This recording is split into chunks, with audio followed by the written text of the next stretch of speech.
할렐루야. 여러분 뵙게 돼서 반갑습니다.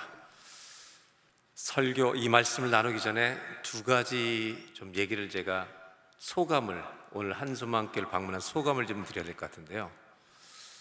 첫째는 성도님들의 얼굴이 이렇게 밝은 교회는 정말 드물게 보는 겁니다. 저는 어느 교회를 가든지 이렇게 뜨거운 교회를 만나면 감격을 해요. 여러분, 일산에 이런 귀한 교회가 있어 주셔서 감사합니다.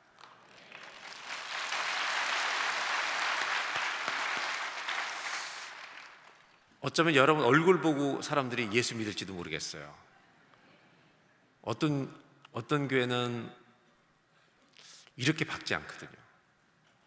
여러분들 정말 귀한 교회, 아름다운 교회를 섬기는 좋은 성도님 되어서 감사하고, 여러분 교회가 소망인 줄로 믿습니다. 두 번째는 제가 들어오다 깜짝 놀랐어요. 담임 목사님 따라 들어오는데 복도에 있는 여인들이 막 박수를 치는 거예요. 저는 아부를 싫어하거든요. 근데 이건 아부의 박수가 아니라 목사님 힘내세요, 이런 것처럼 느껴지니까 막 감동이 밀려오는 거예요. 그래서 제가 본당에 들어가는데 이렇게 박수를 받고 들어가는 교회는 6.25 사변 이후에 처음 봤어요, 제가.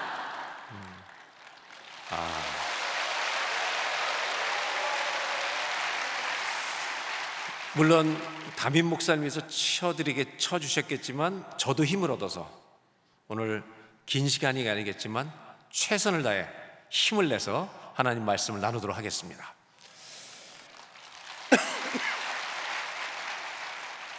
오늘 말씀을 나누기 전에 좀 여러분들에게 궁금한 게 하나 있어서 물어보는 거예요. 여러분, 하나님을 정말 믿습니까?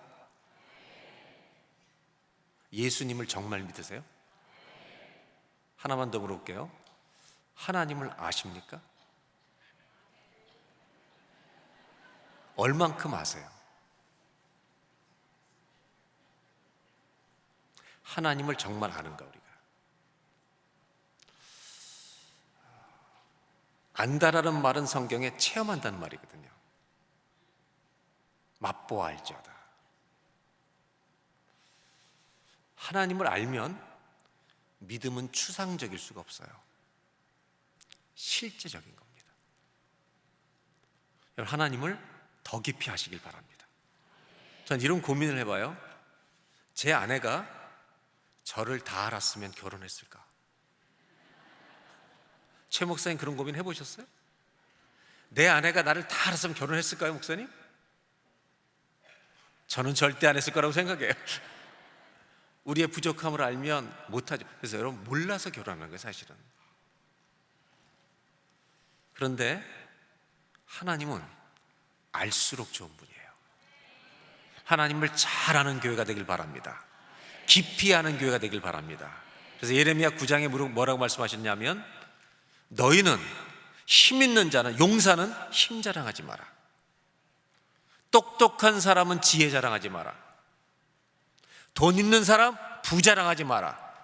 자랑하는 자는 이것으로 자랑할지니 나 여호와를 아는 것을 자랑할지니라.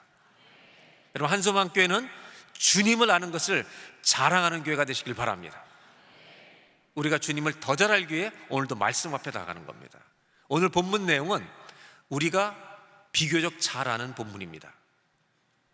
사울 왕에게 10년 이상 도망 다니면서 목숨의 위기를 겪었던 다윗이 왕이 된 직후에 언약궤를 하나님의 성으로 모셔오고 싶었던 겁니다. 사실 사울이 왕일 때는 언약궤가 어디 있는지도 몰랐습니다. 관심도 없었습니다. 근데 자기 생애 전체를 지켜주신 그 하나님 임재를 상징하는 언약궤를 다윗성으로 모셔오고 싶어서 오늘 모셔오는 장면이 오늘 본문의 내용입니다. 그런데 이 본문은 사실은 두 번째 시도입니다. 이 본문을 잘 이해하기 위해서는 첫 번째 했던 시도를 봐야 합니다. 그건 뭐냐면 언약궤를 옮기다가 실패한 사건입니다. 첫 번째 실패하고 오늘 두 번째 옮기게 된 것입니다. 어떤 실패를 했는지 6장 한번 2절 3절에 가서 보도록 하겠습니다. 2절 3절 4절을 보겠는데요, 우리 2절, 3절, 4절을 천천히 다 같이 한번 봉독하겠습니다. 다윗이 일어나 바알레 유다로 가서 거기서 하나님의 궤를 메우려 하니 그 궤는 그룹들 사이에 좌정하신 만군의 여호와의 이름으로 불리는 것이라. 그들이 하나님의 궤를 새 수레에 싣고 산에 있는 아비나답의 집에서 나오는데 아비나답의 아들 우사와 아요가 그 새 수레를 모니라. 그들이 산에 있는 아비나답의 집에서 하나님의 궤를 싣고 나올 때 아요는 궤 앞에서 가고, 이 3절 4절을 다시 보시겠는데요, 제가 두 가지 질문할 겁니다. 첫째는 하나님의 언약궤, 이 궤를 어디에 실었습니까? 수레가 뭔지 아시나요? 네, 전문용어로 구루마라 그러죠. 네, 수레에 싣고. 두 번째는 누구의 집에서 나왔습니까? 아비나답의 집에서 나왔는데 그의 아들이 두 명 있는데 여기에 등장하는 인물이 누구예요? 우사와 아요입니다. 아비나답, 우사, 아요는 한 가족이란 말입니다. 언약궤를 모시고 있었던 것으로 봐서 학자들은 제사장이라고 추정합니다.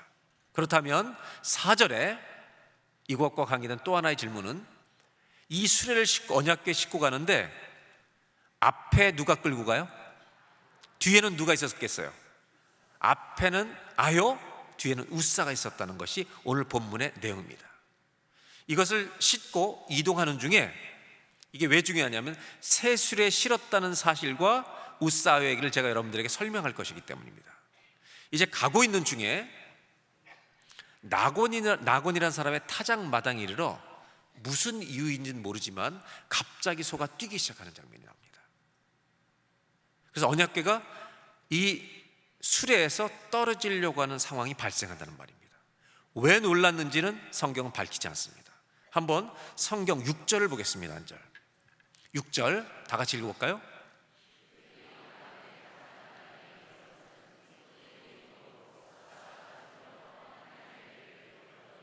(7절은) 제가 읽겠습니다. 여호와 하나님이 우사가 잘못함으로 말미암아 진노하사 그를 그곳에서 치시니 그가 거기 하나님의 궤 곁에서 죽으니라. 이렇게 되어 있습니다. 네, 말씀은 됐고요. 조금 있다가 다시 보여드리겠습니다. 어떤 일이 발생한 거냐면 수레 언약궤를 싣고 이동하는 중이었는데 나곤의 타작마당에서 소가 갑자기 뛰니까, 놀라서 뛰니까 언약궤가 떨어지려고 할 때 우사가 붙들었다는 것입니다. 여기서 제가 여러분에게 드리고 싶은 질문은, 여러분과 제가 우사였다면 언약궤가 떨어지려면 잡아요, 안 잡아요? 땅에 떨어진 게 싫어서는 잡았을 겁니다. 그러면 이 행동은 잘한 겁니까? 잘못한 겁니까? 우리가 볼 때 잘한 거란 겁니다. 아무리 봐도 언약궤가 떨어지지 않도록 붙잡은 것은 우리가 봐도 잘한 행동입니다. 근데 성경 뭘 말하냐면, 신기하고 놀랍게도 우리 생각에 잘한 행동이 하나님께는 잘못한 것이 될 수 있다는 것을 경고하고 있다는 것입니다.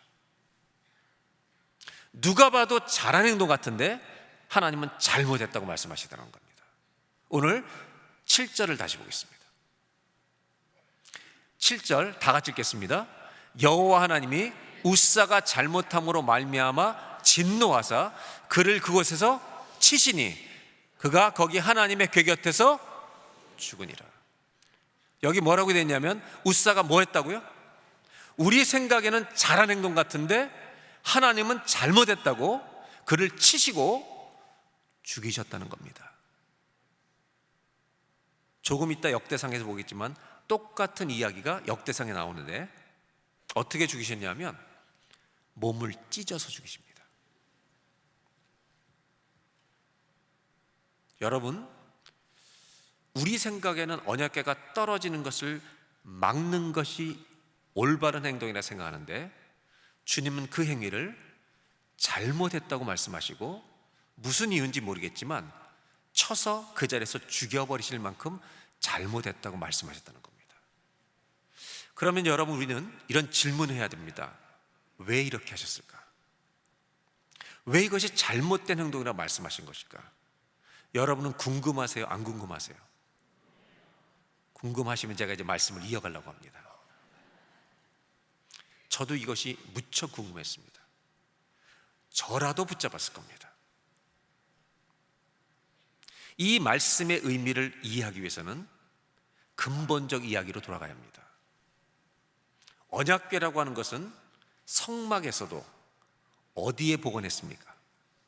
지성소에 보관합니다. 거기 아무나 들어갑니까? 못 들어갑니까? 들어가는 순간 어떻게 돼요? 바로 죽습니다. 여러분, 죄인은 하나님의 임재 앞에서 죽는 겁니다.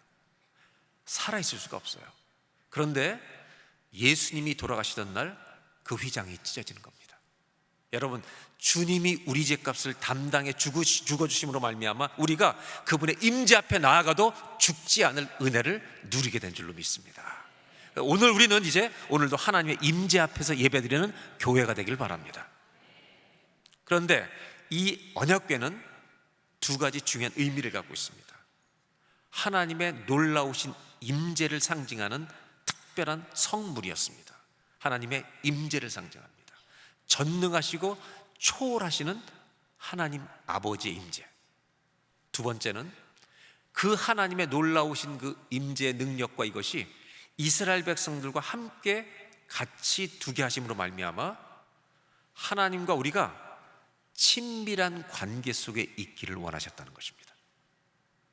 이것이 성막이 그 안에 있는 지성소가 주는 교훈, 언약궤가 주는 교훈입니다. 그렇다면 우리는 어디로 근본적으로 돌아가냐면 여기로 돌아가는 겁니다. 왜 이들은 언약궤를 수레에 실은 것일까? 이것을 이해하시려면 한 가지 질문을 제가 해야 합니다. 하나님은 성막을 지으라 명하시고 성막과 지성소를 다 이제 지어 놓으시고 고정식이 아니라 이동식으로 광야 생활을 건너가게 하십니다. 그때 이동할 때 레위 지파 사람들이 모든 성막을 거둡니다. 그리고 언약궤를 이동할 때는 어떻게 옮겨달라고 부탁하셨습니까? 어디다가요? 이 언약궤 고리에다가 발을 껴서 레위 지파 사람들이 어디에 메고, 왜 어깨에 메는지 아세요? 하나님은 우리와 친밀한 관계 속에 있기를 원하신다는 겁니다. 여러분, 주님과 친밀한 관계에 있으시길 바랍니다. 이게 주님이 원하신 것입니다. 내가 이스라엘 백성을 애굽에서 인도하여 낸 것은 출애굽기 29장에 구원은 애굽에서 해방되는 것만이 구원이 아니라 내가 그들 중에 거하기 위하여, 구원은 죄와 사망에서 벗어나는 것만이 구원이 아니라 천국에 들어간 영생만이 구원이 아니라 여러분, 그분이 우리 안에 내주하시는 것이 구원입니다.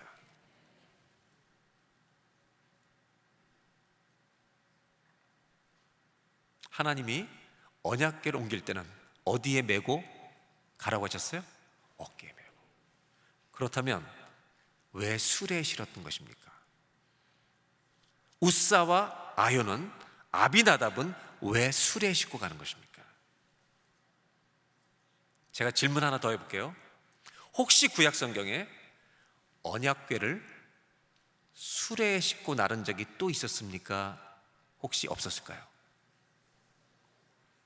여러분이 알고 있는 성경 상식으로 언약궤를 수레에 실었던 적이 과거에 있었다 없었다? 있었어요 없었어요? 어떤 분은 알면서도 기억을 못할 수가 있습니다. 있었습니다.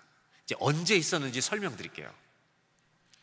사무엘이 태어날 때 제사장은 엘리 제사장이었습니다. 종교 지도자들이 타락해가는 장면을 보여주는 그 내용이 엘리 아들들입니다.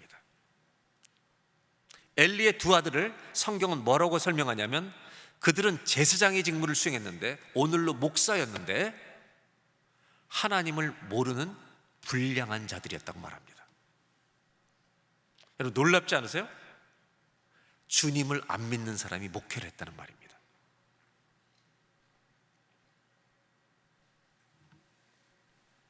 주님을 모르는데 종교 지도자로 활동을 했다는 겁니다. 어느 정도 이 사람들은 하나님 보시기에 악을 행하냐면 제사를 드리고 나면 그 제물을 잘 익혀서 하나님께 드리고 제사장 몫을 줍니다. 근데 이 엘리의 두 아들, 이 두 아들들은, 홈리와 비나스는, 이 아들들은 어떻게 하냐면 자기 사환을 시켜서 그 제사장 목수를 가서 빨리 가져오라고 고기를 시킵니다. 가져오라고. 그럼 사환이 가요. 그럼 고기를 삶거나 찌고 있는 사람한테 우리 제사장 목수를 달라고 하면 다 익은 다음에 드릴 겁니다라고 기다려달라고 하면 갈고리를 가지고 살을 찍어서 우리 제사장님은 육회를 좋아한다고 가져갔습니다. 하나님은 이들의 악을 더 이상 볼 수가 없어 어떻게 했냐면 블레셋과의 전쟁에서 같은 날 이 두 아들이, 엘리의 두 아들이 다 죽게 만듭니다. 하나님의 심판입니다, 여러분. 그리고 그날 언약궤를 블레셋 사람들이 빼앗아가 버립니다. 그리고 우리가 아는 이가봇, 하나님의 영광이 떠났다. 이 블레셋 사람들은 우상을 섬기는 사람들이었기 때문에 언약궤를 갖다 빼앗아 놓으면 자기들이 전쟁에서 무조건 이길 줄 알고 가져간 겁니다. 수호신처럼. 그날 이 소식을 듣고 엘리 제사장은 어떻게 됩니까? 아버지도 죽습니다. 그래서 이 언약궤를 블레셋 사람들은 자기들이 섬기는 우상 다곤 신전 안에 신상 앞에다 가만히 모셔다 뒀습니다. 여기서 이상한 사건이 벌어집니다. 우상 앞에 하나님의 언약궤를 갖다 놓고 그 다음날 이 블레셋 종교지들이 들어가 봤더니 우상이 어떻게 돼 있어요? 땅바닥에 누워 있는 겁니다. 그래서 너무 신기하다, 이상하다. 그래서 신상을 다시 세워둡니다. 그 다음날 또 들어왔는데 더 끔찍한 일이 발생합니다. 신상이 넘어진 정도가 아니라 목이 부러지고 팔다리가 다 잘려나간 겁니다. 그때 이들이 생각한 것은 큰일 났다라는 것입니다. 근데 우리는 이상한 일이 아닙니다. 여러분, 이런 생각 해보셨어요? 왜 다곤 신상이 언약궤 앞에서 계속 쓰러지는 걸까? 여러분, 주님은 진짜이시기 때문입니다. 가짜는 진짜 앞에서 설 수가 없는 것입니다. 그게 다 무너진 겁니다. 그래서 이들이 놀라서 대안을 위한 회의를 합니다. 혹시 하나님, 여호와 하나님이 진노하신 건 아닐까? 그래서 이들이 어떤 계획을 세우냐면 언약궤를 한 번도 이 수레를 메어보지 않은 어미소를 불러다가 그 수레의 언약궤를 싣고 이스라엘로 돌려보냅니다. 만일 이 언약궤가 좌우로 치우치면 하나님이 진노하신 게 아니다. 그런데 만일 언약궤가 이 언약궤를 실은 소들이 이스라엘에 직진을 해서 베스메스라는 도시로 똑바로 가버리면 이건 여호와가 진노하신 것이다, 이렇게 해석합니다. 그리고 언약궤를 싣고 보내는데 이 소들이 놀랍게도 좌우로 치우치지 아니하고 이스라엘 땅 베스메스로 그대로 들어갑니다. 그래서 이 블레셋 사람들은 여호와께서 진노하신 걸 알아차리고 언약궤는 이스라엘 백성에게 돌아옵니다. 언약궤를 되찾는 과정은 이스라엘 백성들이 되찾은 게 아니라 주님이 스스로 자기 백성에게 돌아오신 것입니다. 아멘. 여기까지가 이 블레셋 사무엘상 4장, 오늘 사무엘하가 아니라 사무엘상 4장에 일어났던 사건들입니다. 그럼 이제 여러분들이 대답할 준비가 된 겁니다. 수레에 싣는 것은 어느 나라 사람들이 하던 방식입니까? 아비나답, 우사하요는 제사장들이었습니다. 왜 수레에 실은 것입니까? 이들은 이미 하나님을 어떻게 섬겨야 되는지 모든 영적 감각과 신앙 행위를 다 잃어버리고 껍데기만 남은 종교 기술자가 되어버린 겁니다.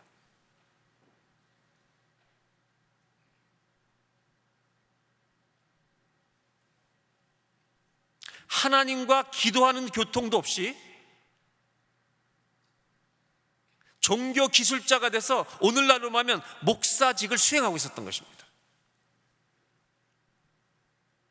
영적인 감각이 오래전부터 이미 다 무너져 있는 상태였단 말입니다.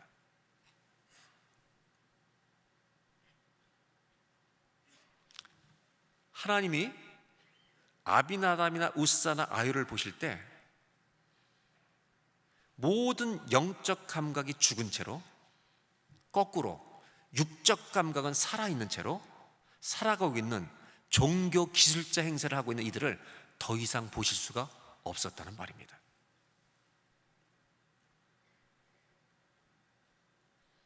왜 이렇게 된 것입니까? 이걸 우리 이야기로 한번 가져와 볼게요. 제가 여러분들에게 묻는 겁니다. 여러분은 주일마다 또 이렇게 21일 기도회를 할 때 여러분은 어떤 예배자이십니까? 여러분의 영적 감각은 살아있습니까? 죽어있습니까? 주일날 교회를 나오는데, 주일 예배를 드려 나오는데 정말 주님 만나는 기쁨으로 오십니까? 형식적인 예배를 드리십니까? 미국 노스캐롤라이나 한 미국 교회는 예배 시간에 문이 열리는 순간 교인들이 막 뛰어들어옵니다. 뛰어들어와요, 교회를. 주님 만나고 싶어서. 어떤 교인들은 들어올 때부터 오늘 예배가 몇 시에 끝나나, 심지어 어떤 남자들은 아내한테 끌려서 옵니다.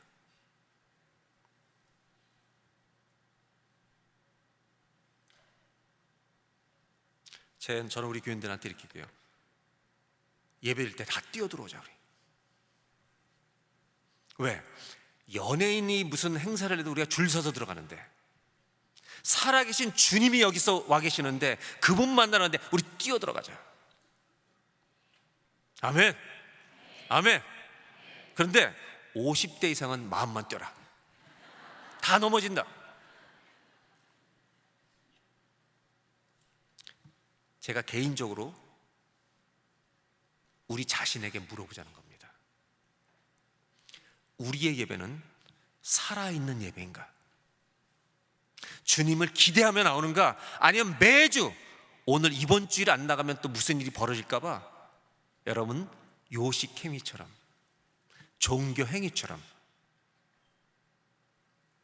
점을 찍는 예배인가?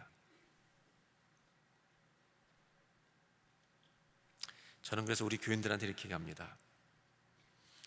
예배를 드리는데 주님이 살아계신 감각이 전혀 없고, 하나님 아버지를 부르고 기도해도 전혀 믿어지지 않고, 찬송을 불러도 가슴으로 부르지 못하고 입으로 부르는 이 행위를 오랫동안 반복하고 있는 성도들은 제발 교회를 떠나달라고. 제발 교회 나오지 마라. 주님도 힘들다. 그리고 네 멋대로 살다가 주님 필요하면 다시 돌아와. 주님이 정말 갈망이 될 때 다시 와. 그래야 네 믿음이 살아있어. 이 얘기를 하니까 저도 염려는 돼요. 왜? 교인들 중에 즉각 순종하는 인간들이 있어요. 제가 뭐라 했냐면 10년 이상 된 교인들 중에 10년 안 된 것들은 그냥 나오고, 10년이 넘은 사람들 중에 기도해도 감동이 없고 찬송 불러도 그냥 입으로만 부르고 건성건성, 말씀을 들어도 지나가고, 그런 분은 교회를 떠나라. 그 대신 오늘 즉각 순종하지 말고 1년 동안 전심으로 주께 매달려봐. 그러고도 안 되면 나가. 교회를 떠나. 제가 왜 이런 얘기를 드리냐면, 가짜 믿음은 힘들어요. 껍데기 신앙은 힘들어요. 내가 힘들어요. 내가. 흉내내지 마시라고요. 우리에게 필요한 것은 진짜 믿음이에요. 진짜. 겨자씨만 해도 괜찮아요. 살아있는 믿음을 가져야 돼요. 하나님이 웃사를 왜 죽였는지 아세요? 이렇게 말씀하신 거예요. 하나님을 주의하라는 거예요. 매우 주의해라. 똑같은 예배를 드리는데 어떤 사람은 죽임을 당할 수도 있고 다윗처럼 춤을 추며 예배드릴 수 있다. 아멘. 여러분, 만약에 우리가 지금까지 껍데기 예배를 드려왔다면 오늘 이 말씀을 통해서 우리가 해야 될 기도 제목이 있어요. 아무 감동도 없이 영적 감각이 죽은 채 형식과 껍데기로 들어왔던 모든 예배가, 이 우사 예배가 내 몸뚱이에 붙어 있었다면, 오늘 우리의 기도는 하나님, 내 몸에 붙어 있는 모든 우사의 종교 껍데기 예배는 죽임을 당하게 하여 주시옵소서. 나를 죽이시지 말고 그 껍데기를 죽여달라고. 아멘. 우사의 죽음을 보여주시는 것은 우리에게 이런 이야기 하시는 겁니다. 영적인 감각이 하나도 없이 종교 행위를 거듭 반복하는 사람들은 잘 들으라는 거예요. 너 그거 죽어야 돼. 이 사람의 특징이 뭔지 아세요? 영적 감각이 죽어있는 사람의 특징은 육의 감각은 다 살아있어요. 100m 멀리서 10억 번다는 얘기는 다 듣습니다. 다 들려요. 욕망의 소리는 다 살아있습니다. 주님이 말씀하시는 것만 안 들리는 거예요. 오늘 하나님은 우사를 죽이십니다.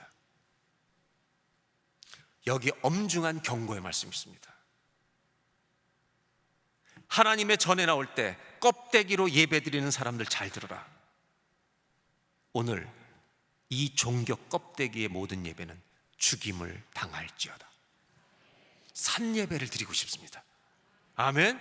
하나님 아버지 이름을 부를 때 정말 내 앞에 살아계신 주님 앞에 감격하는 예배를 드리고 싶습니다.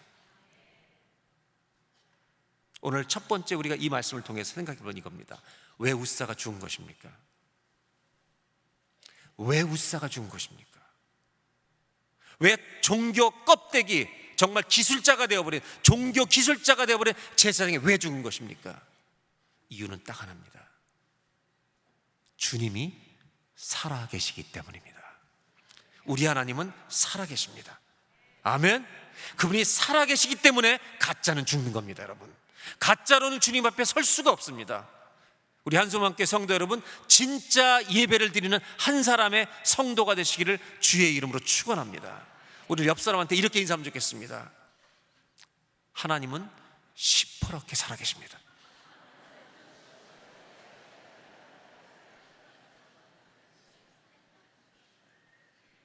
아멘.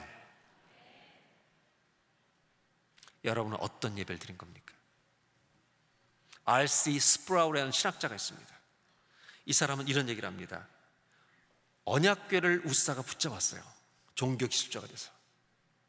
이 언약궤가 어디에 안 닿도록 붙잡은 겁니까? 땅에 떨어지면 어떻게 돼요? 더러워지니까. 그런데 이 조직 신학자는 기가 막힌 설명합니다.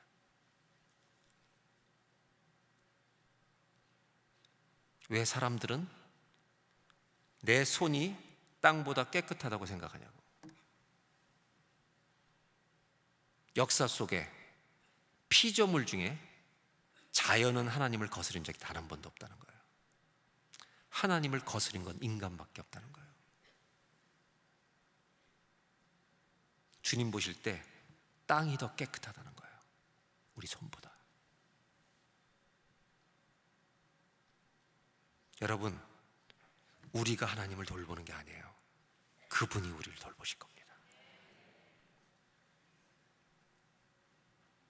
하나님은 떨어지지 않아요.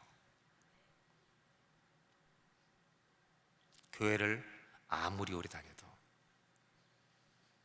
우사와 아요와 아비나답 같은 종교 껍데기가 되어 예배를 드리고 있다면 오늘 이 말씀을 통해 주님은 경고하십니다. 너희 몸에서 우사의 예배는 죽임을 당할지어다. 다윗의 예배가 회복될지어다. 아멘. 오늘 기도할 때 이렇게 기도하시기 바랍니다. 제 몸에 조그마 어떤 흔적이라도 형식적인 예배를 주 앞에 드려왔다면 오늘 이 감사 특밤의 기도회 중에 끝장이 나게 하여 주시옵소서. 아멘. 이런 놀라운 은혜가 오늘 하늘문을 여시고 성령께서 이 교회에 부어주시기를 주의 이름으로 축원합니다. 이렇게 실패한 겁니다. 첫 번째 이동을 하다가. 그래서 그만두고 거기를 베레사 우사라 칭하고 이 언약궤를 어디다 갖다 놓냐면 오벳에돔의 집에 갖다 놓은 겁니다. 오늘 이 우사 행위는 현대적으로 말하면, 오늘날 이야기로 말하면 이런 일이 벌어졌다고 하는 겁니다. 어떻게 신앙생활 하냐? 이런 겁니다. 저는 사실 한국 떠난 지가 30년 됐습니다. 그리고 한국을 계속 방문했습니다. 근데 북미나 한국이 정말 회개해야 될 게 하나 있습니다. 그건 뭐냐면, 얘기도 돼요? 괜찮으세요? 진짜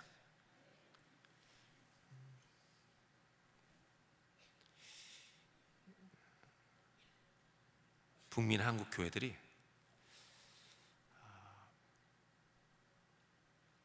자기가 잘 먹고 잘 살라고 주님 믿는 것 같아요.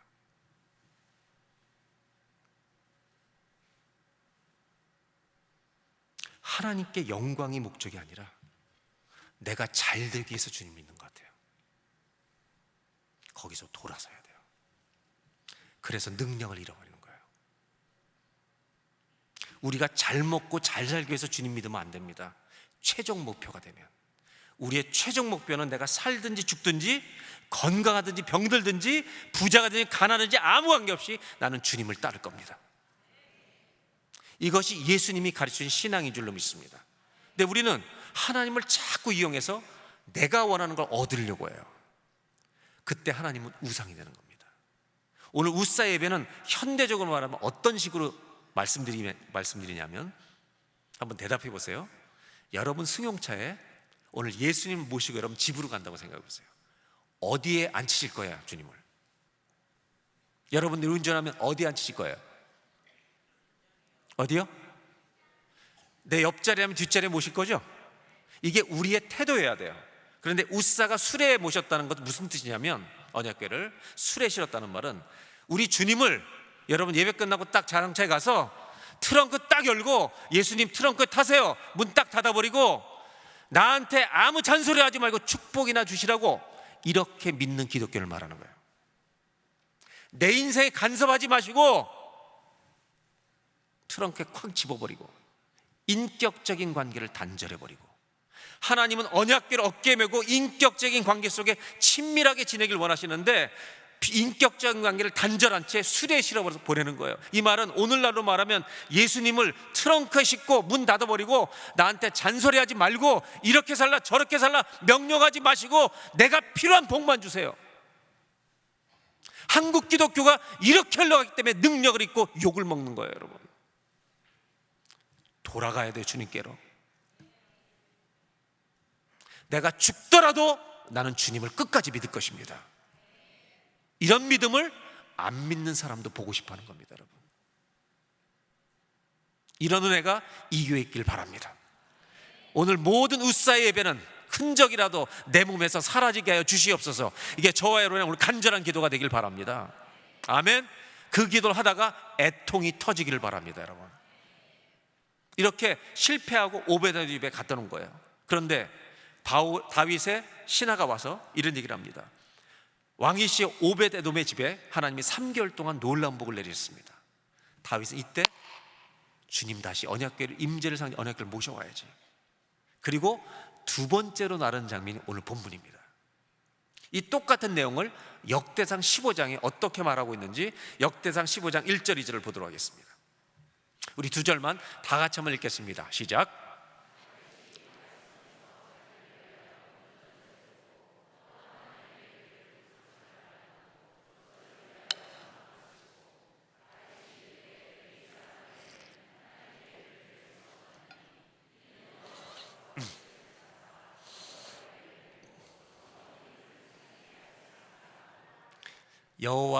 여호와께서 레위 사람 외에는 하나님에게를 어떻게 할 수 없다고요?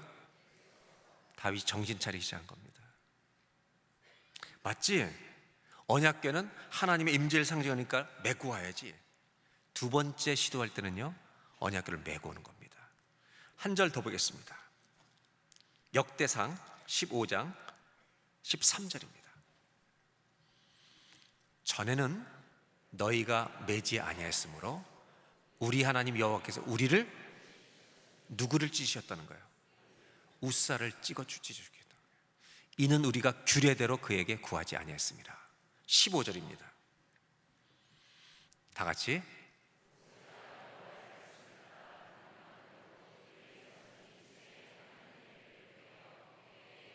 두 번째 이동할 때는 어떻게 이동했는지 아시겠어요? 어깨 메고 주님 말씀하신 대로. 주님은 너무 기뻐하신 거예요. 여러분, 주님의 임재를 알고 예배드리는 사람이 있을 때 주님은 기뻐 뛰시는 겁니다. 저는 한번 새벽 기도 때 좀 일찍 나갔어요. 제가 앉아서 의자에 탁 기도하는데 이런 마음이 갑자기 들었어요. 주님, 저 보고 싶으셨습니까? 그 말이 갑자기 제가 터져 나왔어요. 근데 주님이 보고 싶었다 그러시는 것 같아요. 그래서 제가 이렇게 말씀드렸어요. 주님, 언제부터 저를 기다리셨습니까? 성전에서. 그때 주님이 저한테 이렇게 말씀하시더라고요. 너 주일 예배 끝나고 떠나는 날부터, 그 시간부터 난 널 기다린다. 그 얘기를 그 마음을 딱 주시는데 눈물이 핑 도는 거예요. 한 번도 그 생각을 해본 적이 없었어요. 오늘 감사 특밤에 김 집사 나왔나, 이 집사 나왔나, 주님이 언제부터 기다리셨을까요? 어제 끝나고 가는 때부터. 여러분, 이걸 알고 예배드린다면 감동이 아닙니까? 아멘. 그래서 여러분, 다윗은 이 언약궤를 메고 이제 이동할 때 어떤 일을 행하냐면 춤을 추기 시작합니다. 너무 기뻐서 춤을 춘 거예요. 그런데 이 다윗의 춤을 싫어한 여자가 한 명 있었습니다. 누군지 아세요 혹시? 그의 아내 미갈이 2층 창문으로 보는데 왕이 채통 없이 속살을 들여 막 춤을 추는 거예요. 그래서 나중에 이 모든 것을 다 옮겨놓고 집에 와서 축복하러 왔는데 이런 어려운 말을 해. 한국말이 어려워요. 왜 어렵냐면 잘하셨습니다. 잘했다는 말이 잘못했단 말이에요. 한국말 이렇게 잘 먹고 잘 살아, 이게 좋은 말이 나쁜 말이에요. 전부 좋은 말인데 들으면 기분이 나빠요 이게. 왜 그렇게 말했냐면 이 아내는 왜 왕이 채통도 없이 부하들 앞에서 속살을 들으며 춤을 추냐는 거예요. 여러분, 이 미갈은 어떤 사람을 상징하는지 아세요? 냉소주의자를 상징합니다. 뜨겁게 믿는 게 싫은 거예요. 지성주의의 교만을 상징합니다. 왜 주여 삼창을 해? 배우지도 못한 것처럼. 여러분, 주여 삼창을 해야 될 때가 있어요. 내가 죽어갈 때. 그런 기도 제목이 있어요 없어요? 여러분, 고난이 와요 안 와요? 고난이 오면 소리쳐야지. 아멘? 고난이 안 온 분들 있잖아요. 염려할 필요 없어요. 내일 와요. 조용히 기도해야 될 때도 있지만 소리쳐 기도할 때가 있는 거예요 여러분. 그래서 듀크 대학에 앨런 데이비스라는 여성 구약학자가 있는데 전 이 사람의 책을 읽다가 정말 기가 막히게 깨달았다, 그런 생각을 했어요. 왜? 그동안 남자 성서학자들의 책을 제가 많이 봤는데 여성의 눈으로 성경을 보니까 또 다른 걸 보는 거예요. 뭐라고 얘기하냐면 이런 얘기를 합니다. 성경이란 이 책을 주신 목적 중에 하나는 하나님과 친밀한 관계를 맺으라고 주신 책이라는 거예요. 근데 많은 사람들이 이 책을 읽으면서도 친밀하게 주님과 그런 교제를 누리지 못한 이유가 뭐냐면 너무 예의를 갖춘다는 거예요. 예의를. 그래서 속 시원한 기도를 못한다는 거예요. 이분은 제일 먼저 이 책을 쓰면서 시편에 대한 얘기를 하면서 이렇게 얘기합니다. 시편에 가장 많은 시가 뭔지 아느냐? 감사시가 아니에요. 찬송시가 아니에요. 시편에 가장 많은 시편은 탄식하는 시예요.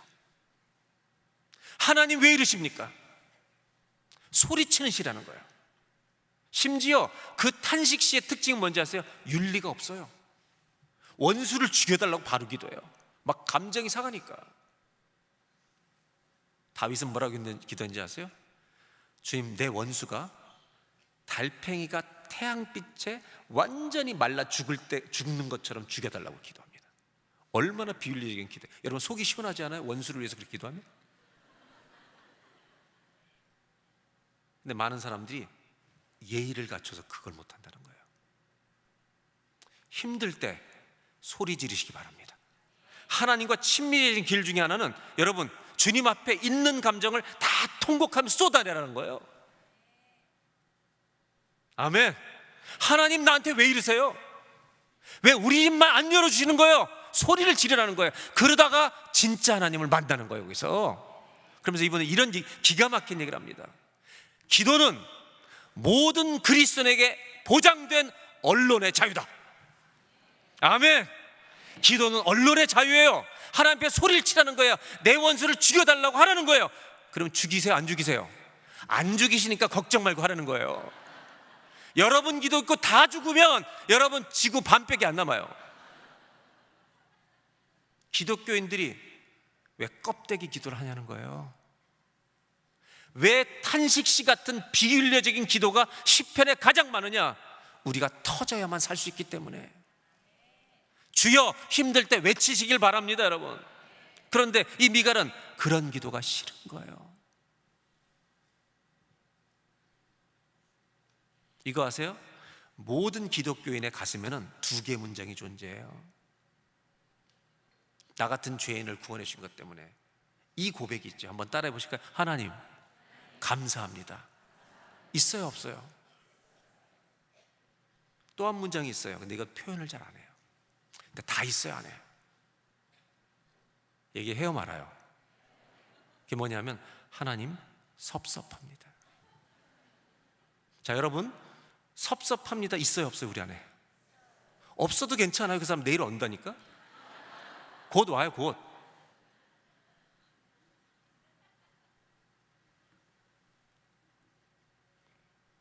그런데 섭섭합니다와 감사합니다에 이 빈 공간이 있어요.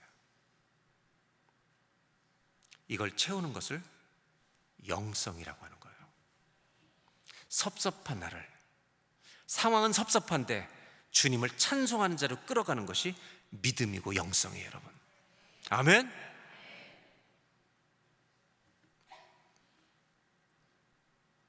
여러분 미갈의 자리에 서지 마시기를 주의 이름으로 축복합니다. 냉소주의에 빠지면 큰일 납니다. 다윗은 이제 마지막 일을 하는 겁니다. 다윗은 언약궤를 모셨는데 춤을 추기 시작합니다. 너무 기뻐서 속살이 드러날 정도로.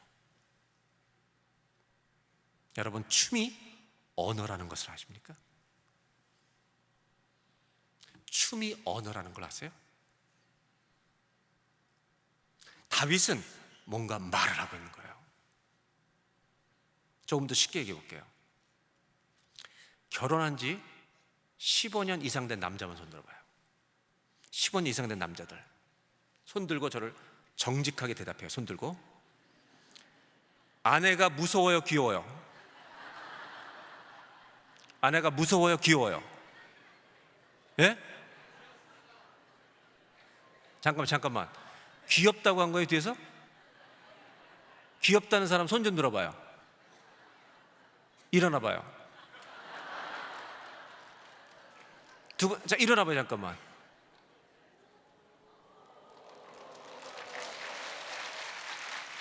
이 사람들은 정신 치료를 받아야 돼요. 남들 다 무섭대는데 지들만 귀엽대. 저분들 말고 남자들 귀여워요 무서워요? 아내가 옆에 있으니까 저렇게 말하는 거예요 지금. 무서워가지고. 남편은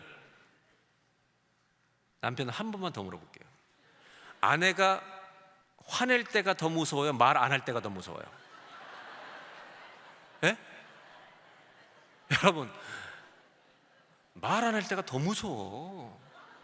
50대 넘은 아주머니들 있잖아요. 제발 말 좀 해.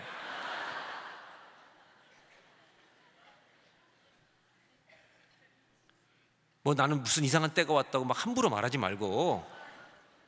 말하는 것도 무서워 죽겠는데 말 안 하면 더 무서워 여러분. 저는 제 아내가 50이 넘을 때 시집을 사줬어요. 침대 옆에.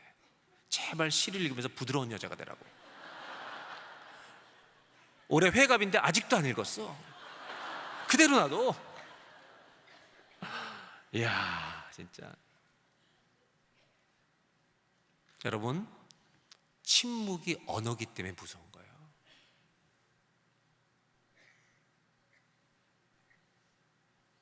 다윗은 왜 춤을 추는 걸까요? 신나서. 춤이 언어예요. 뭔가를 말하고 있어요. 채통을 지키지 못하면서 왜 춤을 추는 걸까요? 이유를 아세요? 다윗은 이런 말을 하는 거예요. 이스라엘 백성들아 잘 들어라. 이스라엘 백성들아 잘 들어라. 이 나라의 왕은 다윗이 아니야. 바로 내가 춤추고 있는 하나님이 이 나라의 왕이시니라. 아멘. 대한민국의 왕은 우리 하나님이심을 선포합니다. 온 세계의 왕은 주님이심을 선포합니다. 여러분, 기도하실 때마다 나라가 어렵다고 낙심하지 말고 하나님 방방곡곡 이 나라에, 이 민족의 비극적인 슬픔이 있는 이 민족 가운데 방방곡곡 마을마을을 왕이 돌아다니시길 바랍니다. 주님이 임재하시길 바랍니다. 여러분, 대한민국과 온 세계의 왕은 주님이심을 선포합니다. 아멘. 아멘. 그럼 오늘 이 다윗의 예배는 뭐냐? 이걸 선포하는 거예요. 잘 들어라. 이스라엘 백성들아, 이 나라의 왕은 내가 아니야. 지금까지 내 인생을 지키고 돌봐주신 만군의 여호와 하나님이 나의 왕이시니라. 아멘. 오늘 여러분, 이 예배가 왕이신 하나님을 높이고 붙드는 예배가 되시기를 주의 이름으로 축원합니다. 근데 문제가 뭔지 아세요? 수많은 것들이 왕 노릇을 한다는 거예요. 가난해지면 돈이 왕 노릇을 해요. 암에 걸리면 암이 왕 노릇을 해요. 병이 왕 노릇을 해요. 예배는 뭔지 아세요? 유진 피터슨이 이렇게 얘기합니다. 예배는 중심을 잡는 행위다. 이 예배라는 건 뭐냐? 내 안에 왕 노릇한 모든 것들을 다 밀어내는 거예요. 전부 다. 그리고 뭐라고 선포하냐? 누가 왕이시라고요? 주님만이 나의 왕이십니다. 이렇게 선포하면 어떤 일이 벌어지냐? 암 때문에, 병 때문에 벌벌 떨던 사람들이 암이 왕노릇 못하는 거예요. 주님이 왕이십니다 선포하는 순간 모든 암과 나를 두렵게 하는 왕노릇하던 것들은 다 무릎을 꿇을지어다. 그 앞에 다 무릎 꿇는 거예요. 왜 예수님이 풍랑 있는 바다를 제자들을 위해 올 때 무리를 밟고 걸어오셨는지 아세요? 요한계시록 이런 표현이 있어요. 하나님의 천사를 생각하면서 오른발로는 바다를 밟고 왼발로는 땅을 밟으시니가 이르시되, 우리 주님은 바다와 세상의 수많은 문제들을 땅을 두 발로 밟고 통치하시는 주님이심을 알려주시는 거예요. 오늘 이 예배가 왕 되신 하나님을 회복하는 예배가 되기를 주의 이름으로 축원합니다. 내 인생의 왕노릇하고 나를 두렵게 하는 왕노릇한 모든 것들은 오늘 만왕의 의신 하나님 앞에 무릎을 꿇을지어다. 아멘. 아멘. 아멘. 그러면 시편에 놀라운 말씀이 나오죠. 이 언약궤가 들어올 때 여러분, 다윗이 노래했던 시편이 시편 28편에 나옵니다. 한번 성경을 1절부터 다 보진 못하고 24편 다 나오는데 8절로 10절만 보겠습니다. 여러분, 언약궤가 들어올 때 다윗이 춤출 때 했던 노래가 이겁니다. 영광의 왕이 누구시냐? 강하고 능한 여호와시로다. 전쟁에 능한 여호와시로다. 문들아 너희 머리를 들지어다. 영원한 문들아 들릴지어다. 영광의 왕이 들어가시리로다. 10절, 영광의 왕이 누구시냐? 만군의 여호와께서 곧 영광의 왕이시로다. 여러분의 왕은 누구십니까? 누구예요?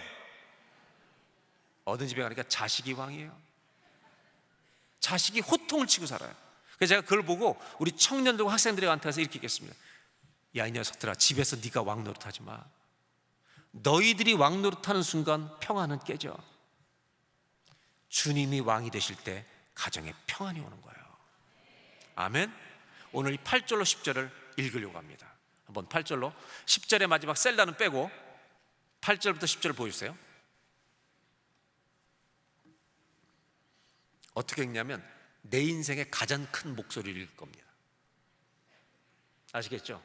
8절, 9절, 10절을 가장 큰 목소리를 읽고 맨 마지막에 아멘을 3번 하는 겁니다. 아시겠죠? 아멘 3번 하고 초대교회 성도들은 아멘 할 때 박수를 치면서 아멘 했어요. 아멘 3번 한 다음에 우리가 박수로 하나님께 영광을 올려드립니다. 이걸 할 때 어떤 고백을 하냐면 내 안에 왕노릇 하던 것들은 다 만왕의 왕 하나님 앞에 무릎을 꿇을지어다. 아멘. 아무리 병이 나를 죽일 수 있어도 왕 아니에요. 주님이 왕이세요. 아멘. 제일 큰 목소리로. 여자분들은 아주 쉬워요. 남편을 야단칠 때보다 더 큰 목소리를 내면 돼요. 준비되셨어요? 그냥 하는 게 아니에요. 이런 소원을 가시요. 예배는 왕을 주님으로 모시는 거예요. 아멘. 내 안에 왕 노릇하던 거 다 무릎 꿇어. 다 무릎 꿇을지어다. 이런 고백을 가지고 제일 큰 목소리로 8, 9, 10절 읽고 아멘을 몇 번? 그리고 박수로 하나님께 영광. 주님이 왕이십니다. 그때 이 왕으로 좌정해 계신 하나님이 여러분의 그 하나님 임재가 체험되는 오늘 밤이 되기를 바랍니다. 아멘. 주님이 여기 계신 것을 우리는 믿습니다. 다 같이 준비됐어요? 시작!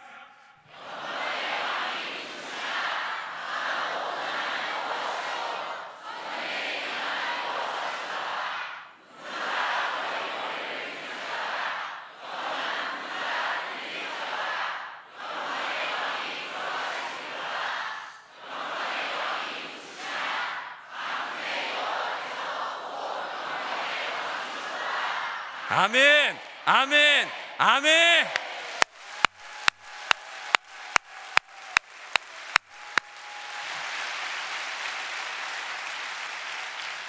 여러분, 이게 매주일 예배가 돼야 됩니다. 우리 일주일 동안 수많은 것들에 의해 넘어집니다. 수많은 것들이 왕 노릇하러 들어옵니다. 예배는 뭐냐? 다 밀어내는 거예요. 병도, 성공도, 자식도, 돈도 다 밀어내는 거예요. 나의 왕은 오직 한 분, 주님이십니다. 주 예수보다 귀한 것은 없습니다. 아멘입니까? 오늘 저는 여러분들과 설교를 마치면서 찬양 하나를 부르려고 그래요. 시편 24편. 문드라 머리를 들지어다.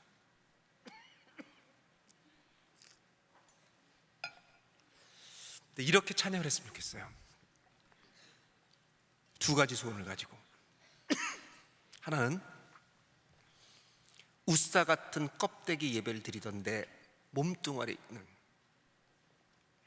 형식적인 예배는 오늘 죽여주십시오. 죽임을 당할지어다. 두 번째, 내 안에 왕 노릇하던 병들, 욕망들,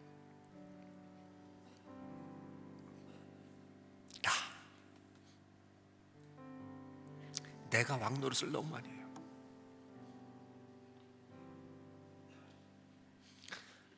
선포하시길 바래요. 내려와. 주님이 왕이시다. 그래서 우리 하나님은 성전에, 화려한 성전에 지성소에 계실 때보다 사도행전에 이렇게 말씀하셨어요. 그 초라한 다윗의 장막에 있을 때가 그립다고. 왠지 아세요? 마음 다해 예배하는 다윗의 마음속에 거하시는 것을 기뻐하셨기 때문이에요. 저는 오늘 이 찬양 부를 때 그냥 부르지 않기를 원합니다. 다 일어나서, 모두 자리에서 일어나서 주님은 왕이십니다. 내 껍데기 종교 행위 다 죽여주십시오. 아멘. 왕 노릇하던 모든 문제를 다 무릎을 만왕의 왕 앞에서 꿇을 지어다. 우리 다 같이 뜨겁게 찬양하고 한번 기도하겠습니다.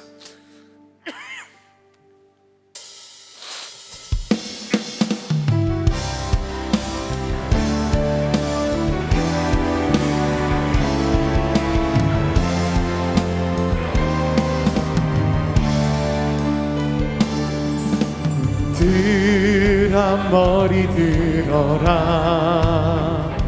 들릴지어다 영원한 문들아. 영광의 왕 들어가시도록 영광의 왕 들어가신다. 들아 머리 들어라. 들릴지어다 영원한 문들아.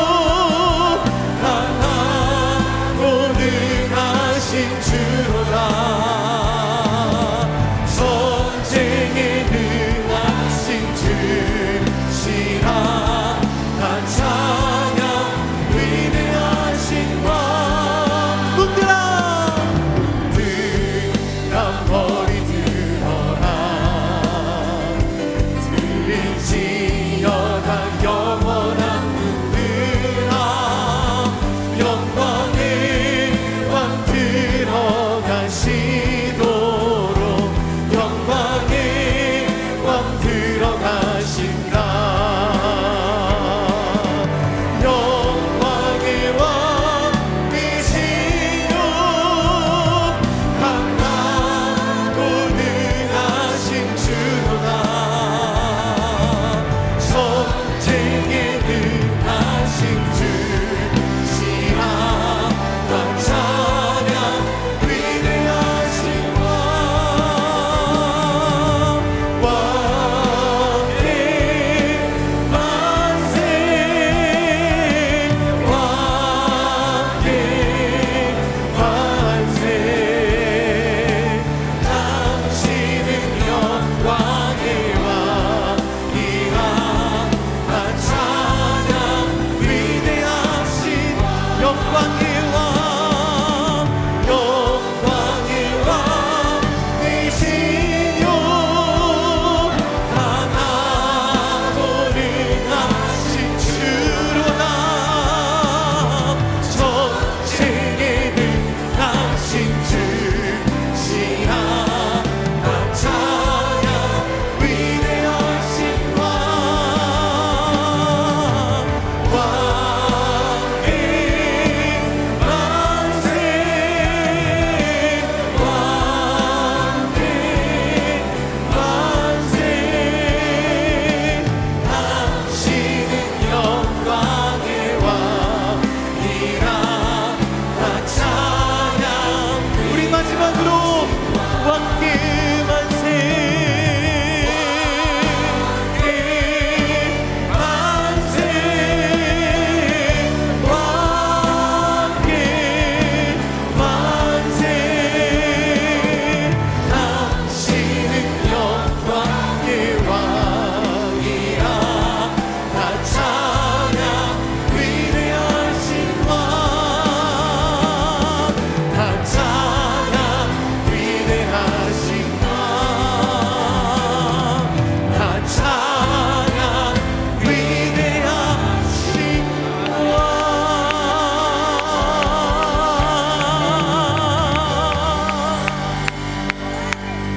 아멘.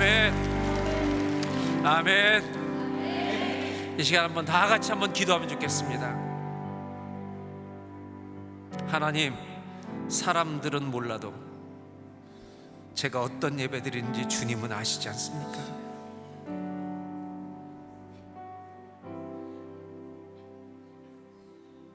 종교 껍데기만 가지고 제사장 행세를 했던 아비나답 우사아요, 더 보실 수가 없었습니다. 하나님, 우리를 죽이시겠다는 메시지가 아니라 네 몸뚱아리에 이 껍데기 예배를 드리고 있다면 죽여달라고 기도해라. 오늘 우사 예배는 내 몸에서 죽임을 당할지어다. 아멘. 살아있는 다윗의 예배가 회복되게 하여 주시옵소서. 하나님, 아멘. 우리 마음속에 헛된 것들이 왕자를 차지할 때가 너무 많습니다. 예수의 이름으로 명하노니 왕 노릇하던 모든 것들은 진짜 왕이신 만군의 여호와 하나님 앞에 무릎을 꿇을지어다. 아멘. 우리 다 같이 주여 삼창하고, 미가는 우습게 여기지만 나는 여호와 앞에서 뛰놀리라 고백했던 다윗처럼 하나님, 내가 진짜 믿음을 가지길 원합니다. 아멘. 살아있는 예배 드리기 원합니다. 아멘. 간절한 마음 가지고 우리 주여 삼창 한번 합심하여 기도하겠습니다. 주여